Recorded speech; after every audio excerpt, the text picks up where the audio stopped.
Hello दोस्तों, welcome to smartest learning platform. तो आज की इस वीडियो में हम लोग अपने पिछले टॉपिक सेल को कंटिन्यू करेंगे। ये हमारे इस चैप्टर का थर्ड पार्ट है। तो चलिए शुरू करते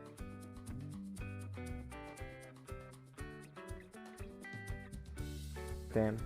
तो पिछले पार्ट में हम लोगों ने सेल का एक रफ आइडिया ले लिया था कि कैसे सेल की डिस्कवरी हुई और कैसे हमें सेल थ्योरी मिली।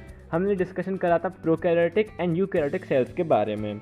उसके बाद हमने सेल के कुछ सेल ऑर्गेनेल्स के बारे में हमने थोड़ी सी स्टडी करी थी, जिसमें हमारी सेल वॉल, सेल मेम्ब्रेन और साइटोप्लाज्म आ गए थे। आज हम लोग अपने सेल स्ट्रक्चर को ही कंटिन्यू करेंगे। तो चलिए शुरू करते हैं। तो सेल स्ट्रक्चर को और अच्छे से समझने के लिए मैंने यहाँ पर अभी भी एनिमल सेल और प्लांट सेल का डायग्राम यहाँ पे बना रखा है। आगे हम जितनी भी सेल ऑर्गेनेल पढ़ेंगे उनको हम इससे रिलेट कर सकें ताकि। ओके, तो चलिए शुरू करते हैं। जो हमारी सबसे पहली सेल ऑर्गेनेल आती है आज की क्लास में वो है न्यूक्लियस। तो जब न्यूक्लियस के बारे में बात करते हैं तो हम कहा जाता है कि न्यूक्लियस हमारे सेल की सारी जितनी भी एक्टिविटीज़ हैं उनको कंट्रोल करता है।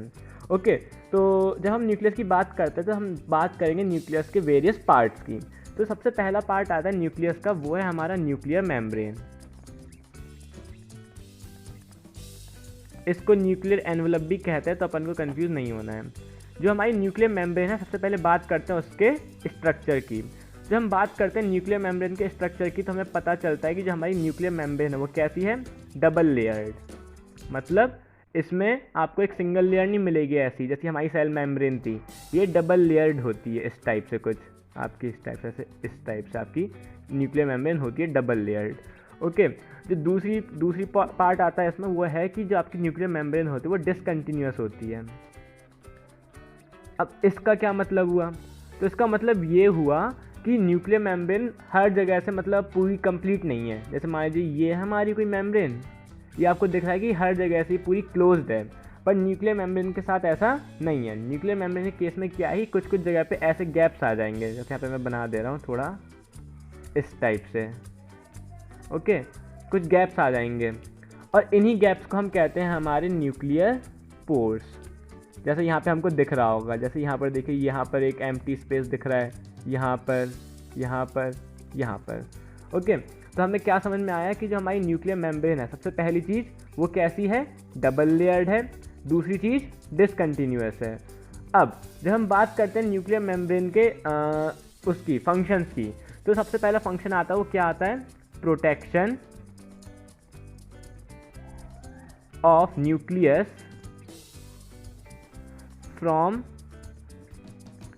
Any external injury. ओके, तो सबसे पहला फंक्शन क्या हुआ न्यूक्लियर मेम्ब्रेन का, कि वो न्यूक्लियस की प्रोटेक्शन करती है किसी भी एक्सटर्नल इंजरी से, या क्लाइमेटिक कंडीशन जब ज़्यादा हार्श हो जाए तो उस कंडीशन में भी कौन प्रोटेक्ट करेगा हमारे न्यूक्लियस को, न्यूक्लियर मेम्ब्रेन। उसके बाद न्यूक्लियर मेम्ब्रेन में पाने जाने वाली न्यूक्लियर पोर्स, इनका फंक्शन क्या होता है कि ये रेगुलेट करते हैं हमारे in and out movement of food, और या फूड या सिंपल सी चीज़ लिख लो, मूवमेंट ऑफ सब्सटेंसेस। ओके, तो मतलब क्या हुआ कि न्यूक्लियर मेम्ब्रेन के साथ हमने न्यूक्लियर पोर्स का भी फंक्शन यहाँ पे साथ ही में समझ लिया। क्या चीज़ कि जो हमारे न्यूक्लियर पोर्स होते हैं वो क्या रेगुलेट करते हैं, in and out movement of substances in the nucleus. Okay, मतलब न्यूक्लियस के अंदर और बाहर वाले मूवमेंट को रेगुलेट करने वाले जो हमारे सब्सटेंसेस हैं, जो हमारे पार्टिकल्स पाए जाते हैं हमारे न्यूक्लियस पर, उनको हम क्या कहेंगे, न्यूक्लियर पोर्स। या जो हमारी क्या कहते हैं स्पेसेस मिल रहे हैं हम लोगों को न्यूक्लियस पे, वो क्या कहलाए जाते हैं, न्यूक्लियर पोर्स। ओके, तो न्यूक्लियर मेम्ब्रेन के बारे में हम लोगों ने समझ लिया, जिसको न्यूक्लियर एनवलप भी कहता है, न्यूक्लियर पोर्स के बारे में समझ लिया। अब जो हमारा अगला टॉपिक आता है वो क्या है, हमारा न्यूक्लियोप्लाज्म। तो इसको हम कंपेयर किससे कर सकते हैं, साइटोप्लाज्म से। क्यों? क्योंकि जिस तरीके से हमारा साइटोप्लाज्म जेली लाइक फ्लूइड था, उसी तरीके से हमारा जो न्यूक्लियोप्लाज्म है वो भी कैसा है, जेली लाइक सब्सटेंस है, जो कि पूरे न्यूक्लियस में हमारा फिल्ड रहता है। ओके, इसी के अंदर जैसे साइटोप्लाज्म के अंदर हमारी वेरियस सेल ऑर्गेनेल्स थी, ये हमारी सस्पेंडेड रहती थी साइटोप्लाज्म में, उसी तरीके से न्यूक्लियोप्लाज्म में हमारा न्यूक्लियोलस और हमारा क्रोमेटिन नेटवर्क या क्रोमेटिन सस्पेंडेड रहता है। ओके, जिस तरीके से हमने पढ़ा था साइटोप्लाज्म का 90% कंटेंट क्या है, वाटर, सेम यही चीज़ हमें मिलती है किसके केस में, न्यूक्लियोप्लाज्म में। मतलब इन दोनों में काफ़ी ज़्यादा सिमिलैरिटीज़ हैं। एक और फंक्शन जो आता है न्यूक्लियोप्लाज्म का जो कि साइटोप्लाज्म से भी मैच करता है वो ये है कि जैसे मान लीजिए कोई भी आपका पॉइंट मान लेते हैं हम पहले यहाँ पे, मान लीजिए यहाँ पे कोई पॉइंट है हमारा, कोई पॉइंट ए पॉइंट से अगर कोई पार्टिकल हमारा बी पॉइंट है जो कि न्यूक्लियस के अंदर है आना चाहता है तो कैसे आएगा, न्यूक्लियर पोर्स के थ्रू, जो कि मैंने लिखा भी था कि न्यूक्लियर पोर्स क्या रेगुलेट करते हैं, सब्सटेंसेस का in and out movement. Okay, पर अगर मान लीजिए उसी सेम फूड पार्टिकल को इस बी पॉइंट की जगह मान लीजिए यहाँ कहीं पर सी पॉइंट पर आना हो, तब क्या होगा, तब उसका जो मूवमेंट होएगा उससे कौन रेगुलेट करेगा, हमारा nucleoplasm.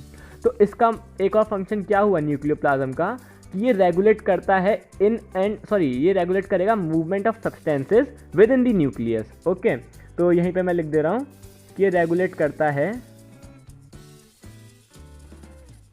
Movement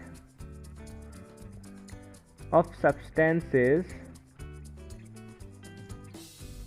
with in the nucleus. Okay, ये किसका फंक्शन है, हमारे न्यूक्लियोप्लाज्म का। उसके बाद हमारी यहाँ पर हमारे न्यूक्लियोप्लाज्म का भी फंक्शन सारे खत्म हो जाते हैं। अब जो हमारा अगला पार्ट आता है वो आता है क्रोमेटिन। तो क्रोमेटिन को हम लोग क्रोमेटिन नेटवर्क के नाम से भी जानते हैं। तो क्रोमेटिन को क्रोमेटिन नेटवर्क क्यों बोला जाता है, उसके पीछे एक रीज़न है कि जो हमारा क्रोमेटिन या क्रोमेटिन नेटवर्क है वो कई सारे थ्रेड लाइक स्ट्रक्चर्स जिनको हम क्रोमोसोम्स कहते हैं, जैसे यहाँ पर लिख दे रहा हूँ कि जो आपका क्रोमेटिन नेटवर्क है ये चीज़, ठीक है, ये क्या है, एक नेटवर्क है, network of many thread like structure called as chromosomes. मतलब क्या हुआ कहने का कि जो हमारा क्रोमेटिन नेटवर्क है वो क्या है, कई सारे थ्रेड लाइक स्ट्रक्चर्स जिनको हम क्रोमोसोम कहते हैं उनका एक नेटवर्क बना हुआ है। कौन, क्रोमेटिन, जिसको हम क्रोमेटिन कह देते हैं। तो क्या होता है ये क्रोमोसोम, इसको हम समझने के लिए हमें समझना पड़ेगा। चलिए एक बार मैं बता देता हूँ आपको। तो देखिए क्रोमोसोम्स क्या होते हैं, हमारे बॉडी में से हमने देखा होगा कि कोई एक जनरेशन से दूसरी जनरेशन में, जैसे मान लीजिए ये आप हैं सपोज करिए, ओके, ये मान लीजिए आपकी कोई जनरेशन है ए, ओके, इससे पहले आपके पेरेंट्स रहे होंगे, ठीक है, उस जनरेशन को हमने बोल दिया बी। तो इस जनरेशन से बी जनरेशन से ए जनरेशन में आने में हमने देखा होगा कि कुछ आपके कैरेक्टरिस्टिक, जैसे कहते हैं ना कि आप अपने मम्मी पे गए हो या आप अपनी पापा पे गए हो, है ना, तो क्या कहते हैं आपने देखा होगा कि आपके कुछ कैरेक्टर्स उनसे मिलते हैं, तभी तो ऐसा कह पाते हो। तो किसी जनरेशन से दूसरी जनरेशन में या किसी सेल से किसी दूसरे सेल में सेम कैरेक्टरिस्टिक्स का ट्रांसफ़र होना, ये कैसे पॉसिबल होता है, जब हमारा मान लीजिए कोई पर्टिकुलर कैरेक्टर मान लीजिए किसी हमारे सेल में हो, जैसे मान लीजिए कोई सेल है हमारे पास, इसके अंदर कोई पर्टिकुलर कैरेक्टर पाया जाता है। अब यही कैरेक्टर दूसरे सेल में कब आएगा, जब वो कैरेक्टर यहाँ से इसमें ट्रांसफ़र हो जाए। अब ये जो कैरेक्टर्स होते हैं ये किस में लोकेटेड होते हैं, हमारे जीन्स के फॉर्म में हमारे सेल के अंदर रिसाइड करते हैं। ये जीन, बहुत सारे जीन मिलके हमारे डीएनए मॉलिक्यूल बना देते हैं। क्या बना लेते हैं, डीएनए मॉलिक्यूल। और यही जो डीएनए मॉलिक्यूल हैं ये हमारे पाए जाते हैं क्रोमोसोम्स पर।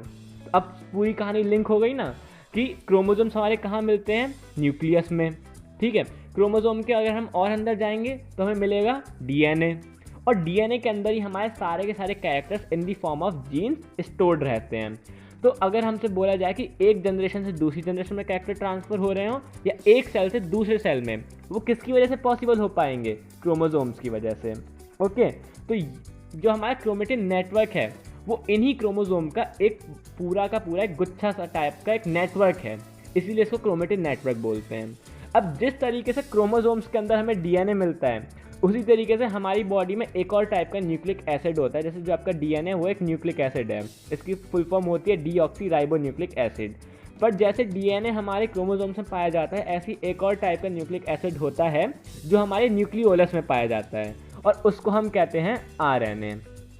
आरएनए की फुल फॉर्म राइबोन्यूक्लिक एसिड। इन दोनों के बारे में हम लोग अभी चैप्टर में आगे हो सकता है डिस्कशन करेंगे।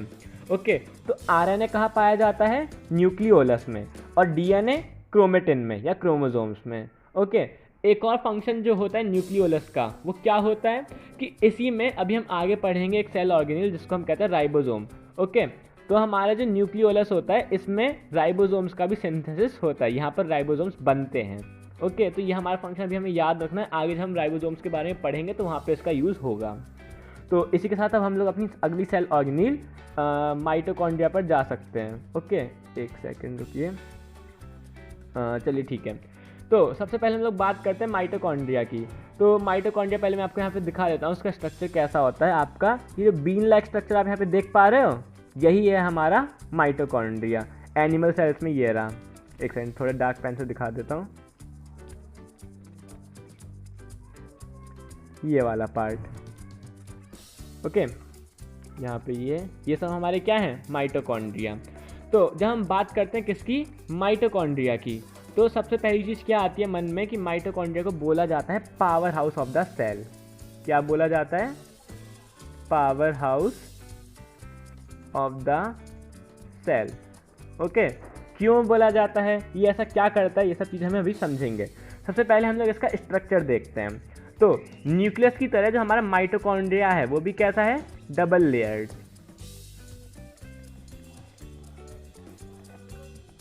ओके, इसमें जो आपकी जो लेयर्स होती हैं, जो आउटर लेयर होती है वो तो होती है स्मूथ। ओके, लेकिन जो आपकी अंदर की लेयर होती है, जब आप माइटोकॉन्ड्रिया को ऐसे बीच से कट करोगे, ओके, जैसे मान लीजिए आपकी कोई बीन शेप का माइटोकॉन्ड्रिया है, आपने इसको इस तरीके से कट करा। ओके, तो आप अंदर देखोगे कुछ इस टाइप का स्ट्रक्चर आपको देखने को मिलेगा, इस टाइप से। तो जो आपका बाहर का रीजन होती है, बाहर वाली जो मेम्ब्रेन होती है, ये वाला रीजन, ये तो काफ़ी स्मूथ होता है।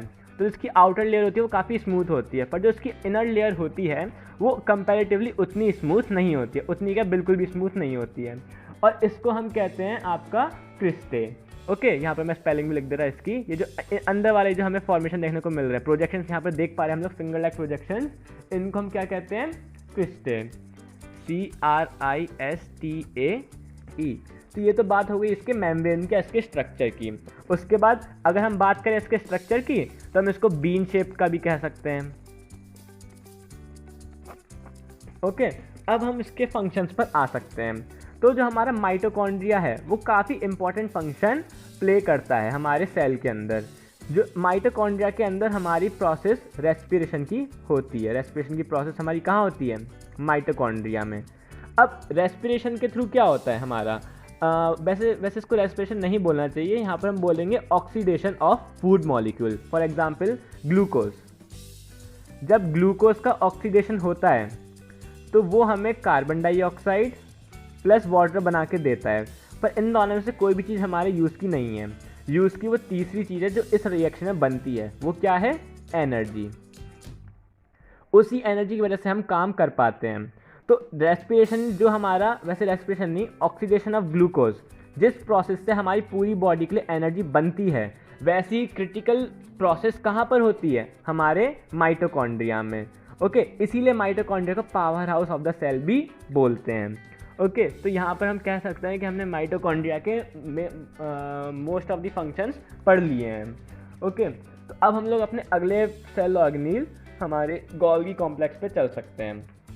तो जिस तरीके से हम लोगों ने बोला प्लाज्मा मेम्ब्रेन, सेल मेम्ब्रेन, उसी तरीके से गोल्गी कॉम्प्लेक्स या गोल्गी अपैरेटस भी काफ़ी सेम है। इवन ये दोनों टर्म्स हमारी कैसी होती है, इंटरचेंजेबल। ओके, जैसे हमने बोला ना कि सेल मेम्ब्रेन और प्लाज्मा मेम्ब्रेन सेम होते हैं, nuclear membrane, nuclear envelope same होते हैं, ऐसी गोल्गी अपैरेटस और गोल्गी कॉम्प्लेक्स ये दोनों ऑलमोस्ट सेम है हमारे। ओके, तो इसमें जब हम पहले इसके स्ट्रक्चर्स की बात करते हैं, इसके स्ट्रक्चर की। तो जब हम लोग गोल्गी अपैरेटस या गोल्गी कॉम्प्लेक्स की बात करते हैं तो हमें पता चलेगा कि जो आपकी गोल्गी बॉडीज़ हैं या गोल्गी कॉम्प्लेक्स हैं, ये मेनली 3 टाइप के आपको स्ट्रक्चर्स में देखने को मिलते हैं। सबसे पहले आपको लार्ज वैक्यूल्स, जो कि यहाँ पे दिख रहे हैं हमको, ये जो बड़े बड़े राउंड जिन पर मैं सर्किल लगा रहा हूँ, क्या है, हमारे लार्ज वैक्यूल्स। दूसरी चीज़ आपके स्मॉल वैक्यूल्स, ये छोटे छोटे वैक्यूल्स हैं। और तीसरी चीज़ अ सीरीज ऑफ फ्लैटेंड सैक्स। यहाँ पर क्या है आपका कि जो सैक्स हैं, यहाँ पे जो एम्प्टी स्पेस है ये वाला, ओके, इनकी एक पूरी सीरीज बनी हुई है। ओके, और ये कैसे हमारे फ्लैट है, मतलब चपटे से कई सारे फ्लैटेंड सैक, SACS यहाँ पे मैं लिख दे रहा हूँ, आ सीरीज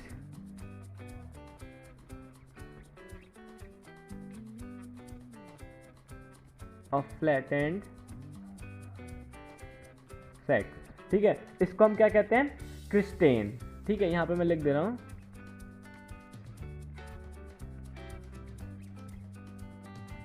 क्रिस्टेन नहीं। ओके, तो ये जो हमारे सीरीज ऑफ फ्लैटेंड सैक्स हैं, हमारा तीसरा इंपॉर्टेंट स्ट्रक्चर की बात जो हम करते हैं उसमें आता है, किसके, गोल्गी अपैरेटस के में। ओके, तो अब हम देख लेते हैं इसको क्या कहते हैं, इसके फंक्शंस को। सबसे पहली चीज़ जो आती है कि आप इसके बेसिस पर प्लांट्स और एनिमल सेल्स में डिफ्रेंशिएशन कर सकते हो। जैसे प्लांट सेल्स में जो आपके गोल्गी कॉम्प्लेक्स होते हैं वो आपको काफ़ी स्कैटर्ड दिखेंगे, पर वहीं एनिमल सेल में ये आपके काफ़ी न्यूक्लियस के काफ़ी पास में होते हैं। जैसे मैं आपको इसको फिगर से दिखाता हूँ, देखिए ये है आपका प्लांट सेल, ठीक है, और ये है आपका एनिमल सेल। वह तो खैर इस पिक्चर में भी आपको ज़्यादा वो क्लियरिटी से समझ में नहीं आएगा, ठीक है। यहाँ पर आप केवल प्लांट सेल से रेफरेंस लीजिए। प्लांट सेल में यहाँ पर हमें दिख रहा है कि ये रहा आपका न्यूक्लियस और ये रही गोल्गी बॉडी, जो कि हमारे सेल के न्यूक्लियस से काफ़ी ज़्यादा दूर हैं। पर वहीं अगर हम बात करते हैं एनिमल सेल की, तो उसकी फ़ोटो मैंने यहाँ पे लगा रखी है। तो देखिए ये रहा हमारी Golgi body in a cell, ये सेंटर में हमारा न्यूक्लियस है और उसको चारों तरफ से हमारी गोल्गी बॉडीज़ घेरे हुए हैं, ठीक है। तो ये चीज़, ये वाला पार्ट जो आप देख रहे हो ना, ये रही हमारी गोल्गी बॉडीज़, ठीक है। तो हमें दिख रहा है कि न्यूक्लियस से काफ़ी ज़्यादा क्लोज है, बिल्कुल पास तो नहीं है क्योंकि उसके बिल्कुल पास में हमारे एंडोप्लाज्मिक रेटिकुलम होता है, ठीक है। ये चीज़ आपको प्लांट सेल्स में भी दिख रही होगी। देखिए ये वाला जो पार्ट है हमारे जो प्लांट सेल्स में है, जो न्यूक्लियस को बिल्कुल ही सराउंड कर रहा है, ये वाला पार्ट, ये वाला पूरा रीजन, और एनिमल सेल्स में ये वाला पूरा रीजन, ये है हमारा एंडोप्लाज्मिक रेटिकुलम। ओके, तो गोल्गी बॉडीज़ ये रही प्लांट सेल्स में, और एनिमल सेल में भी ये काफ़ी दूर दिखाई हैं, लेकिन इस फोटो में हमको क्लियर हो रहा है पूरा कि एनिमल सेल से, इन एनिमल सेल ये जो हमारी गोल्गी बॉडीज़ होती है न्यूक्लियस से ज़्यादा दूरी पर नहीं होती है। ओके, तो हाँ, अब हम इसके फंक्शंस के बारे में बात कर सकते हैं। तो देखिए Golgi complex stores and condenses the material synthesised by the endoplasmic reticulum. तो ये क्या करती हैं, क्योंकि ये एंडोप्लाज्मिक रेटिकुलम के काफ़ी ज़्यादा पास होती हैं, सिचुएटेड होती है एंडोप्लाज्मिक रेटिकुलम में काफ़ी पास में। तो एंडोप्लाज्मिक रेटिकुलम जिन भी ऑब्जेक्ट का सिंथेसिस करता है, सिंथेसिस मतलब फॉर्मेशन, इसको ये स्टोर करने का काम करती है। तो सबसे पहला काम क्या हो गया गोल्गी कॉम्प्लेक्स का, ये स्टोरेज का काम करती हैं, storage for endoplasmic reticulum, ER मतलब एंडोप्लाज्मिक रेटिकुलम। उसके बाद इनका एक और फंक्शन होता है, ये तो हो गया स्टोरेज से रिलेटेड, दूसरा होता है इनका सिक्रीशन, ठीक है। इनका एक फंक्शन क्या होता है, सिक्रीशन से रिलेटेड, ठीक है। ये क्या करती हैं, वेरियस प्रोटीन्स, लिपिड मतलब फैट, और एंजाइम्स, इनको सिक्रीट करने का काम करती हैं। कौन, गोल्गी कॉम्प्लेक्स या गोल्गी बॉडीज। ओके, और इनको भी ये अपने अंदर ही फिर मतलब सिक्रीट करके उनको भी स्टोर करती हैं। तो हमें समझ में आ गया कि इनका जो मेन फंक्शन वो क्या है, storage and secretion of various protein, lipid, enzymes. Okay, उसके बाद इनका एक और बहुत इंपॉर्टेंट फंक्शन है कि जैसे हमने पढ़ा तभी पिछली बार कि जो हमारा न्यूक्लियोलस होता है, ओके, ये चीज़ न्यूक्लियोलस, इसका एक फंक्शन क्या था, एक सेल ऑर्गेनील होती है राइबोसोम, उसका फॉर्मेशन कहाँ होता है, हमारे न्यूक्लियोलस में, ठीक है। उसी तरीके से एक और सेल ऑर्गेनील होती है हमारी लाइजोसोम्स, ठीक है, लाइजोसोम्स, उनका फॉर्मेशन कहाँ पर होता है, हमारे गोल्गी अपैरेटस में। ओके, तो लाइजोसोम्स ये हम अभी आगे ही पढ़ेंगे, अभी है ना, हम लोग अभी आगे राइबोसोम्स और हमारे लाइजोसोम्स दोनों के बारे में अभी स्टडी करेंगे, लेकिन हमें दोनों का ये पता होना चाहिए कि हमने इनको कहाँ पढ़ा था या कहाँ इनका फॉर्मेशन होता है। तो राइबोसोम्स हमारे न्यूक्लियोलस में और लाइजोसोम्स हमारे गोल्गी कॉम्प्लेक्स में बनते हैं। ओके, तो चलते हैं हम अपनी, यहाँ तक हमारा गोल्गी कॉम्प्लेक्स का था, बस इतना ही हमारा इसमें इम्पॉर्टेंट है। ओके, एक बार मैं इसका रिवीजन करा देता हूँ। सबसे पहली चीज़ इसका स्ट्रक्चर, वैक्यूल्स और फ्लैटेंड सैक्स। उसके बाद फंक्शन, इसकी लोकेशन कहाँ पर है, तो ये न्यूक्लियस से काफ़ी क्लोज होता है, एंडोप्लाज्मिक रेटिकुलम से सटा हुआ होता है, इसलिए एंडोप्लाज्मिक रेटिकुलम के लिए एक स्टोरेज का काम करता है। उसके बाद इसके फंक्शंस में आए तो ये सिक्रीट करता है वेरियस प्रोटीन, लिपिड और एंजाइम्स। उसके बाद यही वो साइट है जहाँ पे लाइसोसोम्स का फॉर्मेशन होता है। इसके में केवल इतना ही इंपॉर्टेंट था, ठीक है, ये वाला पार्ट लास्ट वाला काफ़ी इंपॉर्टेंट है। ओके, अब हम चलते हैं अपनी अगली सेल ऑर्गेनेल जिसका नाम है एंडोप्लाज्मिक रेटिकुलम। ओके, तो जब हम लोग बात करते हैं एंडोप्लाज्मिक रेटिकुलम की, तो देखिए यहाँ पर उसका इतना अच्छा फिगर दे रखा है आपको। तो एंडोप्लाज्मिक रेटिकुलम होते हैं हमारे दो टाइप के, एक होता है रफ एंडोप्लाज्मिक रेटिकुलम और एक होता है हमारा स्मूथ एंडोप्लाज्मिक रेटिकुलम। ओके, तो दोनों में डिफरेंस क्या है, तो देखिए अगर आप स्ट्रक्चरल डिफरेंस देखने को जाएं तो आपको काफ़ी ज़्यादा डिफरेंस देखने को मिलेगा। जैसे देखिए यहाँ पर ये जो बाहर वाला पोर्शन है, ये जो आपको ऐसे ट्यूब से दिख रहे हैं, देखिए एक सेकंड थोड़ा डार्क पेन ले लूँ, ये जो आपको यहाँ पे ट्यूब देखने को मिल रहे हैं ऐसे ऐसे, ये हैं आपके स्मूथ एंडोप्लाज्मिक रेटिकुलम। और वहीं यहाँ जो आपको अंदर की तरफ मिल रहे हैं ये मेज जैसी आपको जो दिख रही है अंदर, है ना, भूल भुलैया टाइप की, वो क्या है आपकी रफ एंडोप्लाज्मिक रेटिकुलम। ये बाहर वाले स्मूथ और अंदर वाले रफ एंडोप्लाज्मिक रेटिकुलम होते हैं। पर स्ट्रक्चरल डिफरेंस हमको यहाँ पे देखने को मिल गया इनमें, पर इन दोनों में एक और डिफरेंस होता है। ओके, फॉर एग्जांपल अगर आप किसी स्मूथ एंडोप्लाज्मिक के सरफेस पे जाओगे तो आपको मिलेगा कुछ इस टाइप से, रुकिए एक सेकेंड, एक स्मूथ सरफेस, इसी वजह से इसको हम कहते हैं स्मूथ एंडोप्लाज्मिक रेटिकुलम।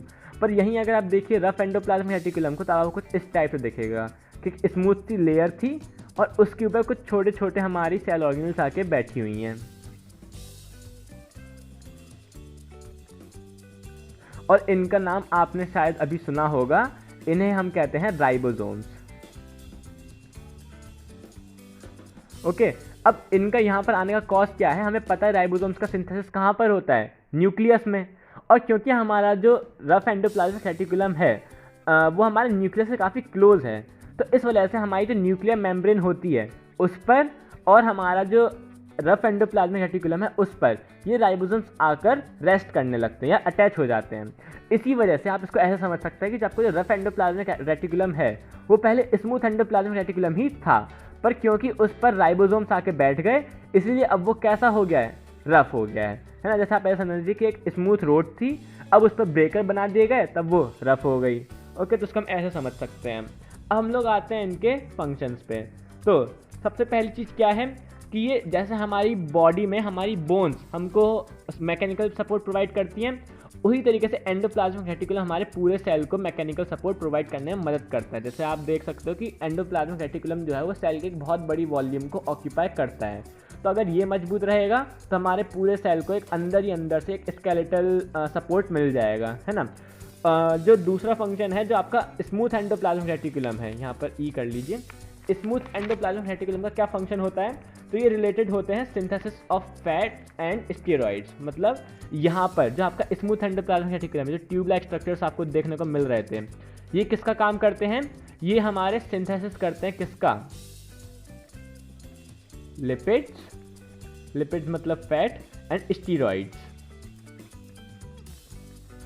और जो आपके रफ एंडोप्लाज्मिक रेटिकुलम है, क्योंकि उनके ऊपर राइबोसोम्स अटैच्ड होते हैं और राइबोसोम का जो फंक्शन होता है वो होता है प्रोटीन सिंथेसिस से रिलेटेड। तो इनडायरेक्टली जो हमारे रफ एंडोप्लाज्मिक रेटिकुलम है उनका भी फंक्शन क्या बन जाता है, प्रोटीन का सिंथेसिस करना। ओके, तो अपन लोग कह सकते हैं कि इतना हमारा मेन पार्ट था किसका, एंडोप्लाज्मिक रेटिकुलम का। तो एक और बार फिर से ब्रीफ रिव्यू ले लेते हैं किसका, एंडोप्लाज्मिक रेटिकुलम का। सबसे पहली चीज़ कि ये हमारे न्यूक्लियस को सराउंड करते हैं या न्यूक्लियस से अटैच रहते हैं, न्यूक्लियस से काफ़ी पास रहते हैं। दूसरी चीज़ कि जो हमारा एंडोप्लाज्मिक रेटिकुलम होता है वो होता है दो टाइप का, एक रफ एंडोप्लाज्मिक रेटिकुलम और दूसरा स्मूथ एंडोप्लाज्मिक रेटिकुलम। ओके, उसके बाद जो आपका रफ एंडोप्लाज्मिक रेटिकुलम होता है उसका फंक्शन क्या होता है, हमारा प्रोटीन सिंथेसिस, और जो हमारा स्मूथ एंडोप्लाज्मिक रेटिकुलम होता है उसका फंक्शन क्या होता है, synthesis of lipids and steroids. जो हमारा एंडोप्लाज्मिक रेटिकुलम कंबाइंड है, ओके, क्योंकि ये काफ़ी स्ट्रांग होता है तो हमारे पूरे सेल को मैकेनिकल सपोर्ट प्रोवाइड करने में मदद करता है। तो ये था हमारे पूरा एंडोप्लाज्मिक रेटिकुलम के बारे में। अब हम लोग चल सकते हैं अपनी अगली सेल ऑर्गेनेल जिसको हम कहते हैं राइबोसोम्स। तो सबसे पहली चीज़ जो हमें जाननी है राइबोसोम्स के बारे में वो क्या है हमारी, कि ये इनका फॉर्मेशन कहाँ पर होता है। तो क्या वो हमें पता है, हाँ बिल्कुल पता है। ये कहाँ पर बनते हैं, हमारे न्यूक्लियोलस में, यहाँ पर इस पार्ट में, इस रीजन में। ओके, ये रहा हमारा न्यूक्लियस, ये रही न्यूक्लियर एनवेलप, ये वाली आउटर मोस्ट रीजन। ये हमारे न्यूक्लियर पोर्स, और ये रहा हमारा न्यूक्लियोलस जहाँ पर ये राइबोसोम्स बनते हैं। ओके, उसके बाद ये राइबोसोम्स यहाँ से बाहर आ जाते हैं। इनको मैंने देखो यहाँ पे वाइट कलर से शो कर रखा है, ये रहे हमारे राइबोसोम्स। ओके, ये क्या है हमारा रफ एंडोप्लाज्मिक रेटिकुलम, ये रहा, ये वाला पार्ट जो है हमारा ये रफ एंडोप्लाज्मिक रेटिकुलम है। और उसी से जस्ट सटा हुआ है हमारा कौन, स्मूथ एंडोप्लाज्मिक रेटिकुलम, जहाँ पर आपको एक भी राइबोसोम देखने को नहीं मिलेगा। राइबोसोम्स आपको कहाँ देखने को मिलेंगे, हमारे रफ एंडोप्लाज्मिक रेटिकुलम पे। ओके, तो सबसे पहली चीज़ क्या थी कि ये कहाँ पर बनते हैं, ये कहाँ पर पाए जाते हैं। ओके, अब इसमें जो हमारा अगला पार्ट आता है वो क्या आता है। अब देखिए, हमें पता था कि जो हमारा न्यूक्लियोलस होता है, किसकी बात कर रहा हूँ मैं, न्यूक्लियस की नहीं, न्यूक्लियोलस की। हमने पढ़ा था, एक सेकंड आपको यहाँ पे खोल के दिखाता हूँ कि देखिए, जो हमारा डीएनए होता था वो कहाँ पर मिलता था, हमारे क्रोमेटिन में। लेकिन जो हमारा आरएनए होता था, आरएनए, ओके, ये कहाँ पर मिलता था, हमारे न्यूक्लियोलस में। तो अगर मान लीजिए कोई चीज़ हमारी न्यूक्लियोलस में बन रही है तो किस में ज़्यादा रिच होएगी, डीएनए में कि आरएनए में? ऑब्वियसली आरएनए में। इसी वजह से जो हमारे राइबोसोम्स होते हैं उनमें क्या पाया जाता है, आरएनए। ओके, तो ये तो हो गया हमारा बेसिकली किसका, आरएनए के एक रफ आइडिया हो गया उनके स्ट्रक्चर के बारे में। क्या चीज़ कि वो कहाँ पर बनते हैं, कहाँ पर पाए जाते हैं, और वो किसके बने होते हैं। तो हमें सबका पता चल गया कि वो बनते न्यूक्लियोलस में हैं, पाए जाते हैं न्यूक्लियर मेम्ब्रेन पे और रफ एंडोप्लाज्मिक रेटिकुलम पे, और वो किसके बने होते हैं, मेनली आरएनए के। अब बात करते हैं इनके फंक्शन की। तो जब भी आप नाम सुनो आरएनए तो आप आंख बंद करके कहना कि इनका फंक्शन होता है प्रोटीन सिंथेसिस। मतलब ये सेल के अंदर प्रोटीन के फॉर्मेशन को मजबूत करते हैं, कैटेलाइज करते हैं। ओके, तो ये था हमारे राइबोसोम के बारे में। उसके बाद जो हमारी अगली सेल ऑर्गेनेल आती है वो और भी आसान है, लाइसोसोम। देखिए, हमने दो ही सेल ऑर्गेनेल पढ़ लिए, राइबोसोम और लाइसोसोम, दोनों साथ में पढ़ लिए। लाइसोसोम का अभी हमने पढ़ा, लाइसोसोम मैंने आपको दोनों बताए थे कि राइबोसोम्स हमारे कहाँ बनते थे, हमारे न्यूक्लियोलस में। ओके, कहाँ गए हमारे, ये रहा, न्यूक्लियोलस में हमारे कौन बनते थे, राइबोसोम्स। और फिर मैंने आपको बताया था, जैसे ही मैंने गोल्गी कॉम्प्लेक्स पढ़ाया था तो यहाँ पर आ गया था हमारा लाइसोसोम्स। मैंने बताया था कि ये दोनों अभी हमको आगे पढ़ने हैं। तो राइबोसोम्स के बारे में तो हमने पढ़ लिया। अब एक बार हम पढ़ते हैं किसके बारे में, हमारे लाइसोसोम के बारे में। तो लाइसोसोम्स हमारे कहाँ पर बनते हैं, गोल्गी कॉम्प्लेक्स में। ये तो हो गया इनके फॉर्मेशन का एरिया। उसके बाद ये हमारे बहुत ही स्मॉल होते हैं, स्मॉल इन साइज, काफ़ी छोटे छोटे होते हैं। ओके, तो ये हो गया इनका। और कैसे होता है, हम मेनली स्फेरिकल। तो ये तो हो गया इनका स्ट्रक्चर के बारे में कि काफ़ी छोटे होते हैं और स्फेरिकल इन साइज होते हैं। बनते कहाँ पर हैं, गोल्गी कॉम्प्लेक्स पर। अब बात करते हैं इनके कंटेंट के बारे में, किसके बने होते हैं। तो लाइसोसोम्स जो होते हैं उनके अंदर काफ़ी सारे स्ट्रॉन्ग डाइजेस्टिव जूसेस भरे रहते हैं। मतलब ये किसके बने होते हैं, काफ़ी स्ट्रॉन्ग डाइजेस्टिव जूसेस। अब इससे क्या होगा, जब भी हमारा किसी भी सेल पर, जैसे मान लीजिए हमारा कोई सेल है, ओके, एक सेकेंड, हाँ, तो जैसे मान लीजिए ये हमारा कोई प्लांट सेल है, यहाँ पे इसका हम एग्जांपल लेके चलते हैं अभी। ओके, मान लीजिए इस पर कोई फॉरेन सेल हमारा अटैक करने की कोशिश करता है।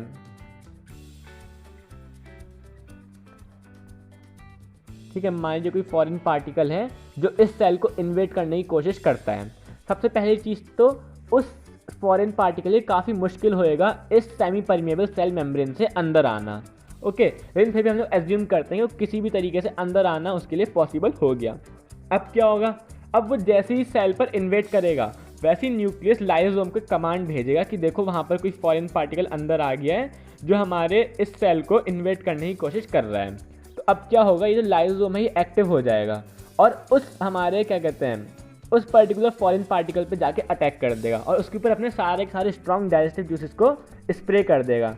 जिस वजह से क्या होगा कि वो जो हमारा पर्टिकुलर फॉरेन पार्टिकल था या फॉरेन सब्सटेंस था या फॉरेन अटैकर था, इन्वेडर था, वो उसी वक्त ख़त्म हो जाएगा।